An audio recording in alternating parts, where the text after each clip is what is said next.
ವೀಕ್ಷಕರೇ, ಅಮೆರಿಕ ಮತ್ತು ಇಸ್ರೇಲ್ ಮಾಡಿದ ಏರ್ ಸ್ಟ್ರೈಕ್ನಲ್ಲಿ Iran supreme leader Ayatollah Khamenei ಮೃತಪಟ್ಟಿದ್ದಾರೆ. ಇದನ್ನು ಖುದ್ದು ಇರಾನ್ ಕೂಡ ಕನ್ಫರ್ಮ್ ಮಾಡಿದೆ. ಈಗ ಈ ಯುದ್ಧ ನೆಕ್ಸ್ಟ್ ಲೆವೆಲ್ ಏನಾಗುತ್ತೆ ಅಂತ ನೋಡಬೇಕು. ಯಾವ ಥರ ಬದಲಾಗುತ್ತೆ ಅಂತ ಕಾದು ನೋಡೋಣ. ಇರಾನ್ ರೆವಲ್ಯೂಷನರಿ ಗಾರ್ಡ್ ಈಗ ಹಾರ್ಮೋನ್ ಜಲಸಂಧಿಯನ್ನು ಕೂಡ ಬಂದ್ ಮಾಡಿದೆ. No ship is allowed to pass ಅಂತ ಸ್ಟೇಟ್ಮೆಂಟ್ ಕೂಡ ಪಾಸ್ ಮಾಡಿದೆ. ಇರಾನ್ ತನ್ನ ಸುತ್ತಮುತ್ತ ಇರೋ ದೇಶಗಳ ಮೇಲೆ ಏರ್ ಸ್ಟ್ರೈಕ್ ಕೂಡ ಮಾಡ್ತಾ ಇದೆ.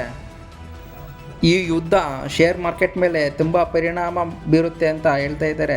ಇದರಿಂದ ಗೋಲ್ಡ್ ಮತ್ತು ಸಿಲ್ವರ್ ಪ್ರೈಸ್ ಮತ್ತೆ ಜಾಸ್ತಿ ಆಗೋ ಸಾಧ್ಯತೆ ಕೂಡ ಇದೆ.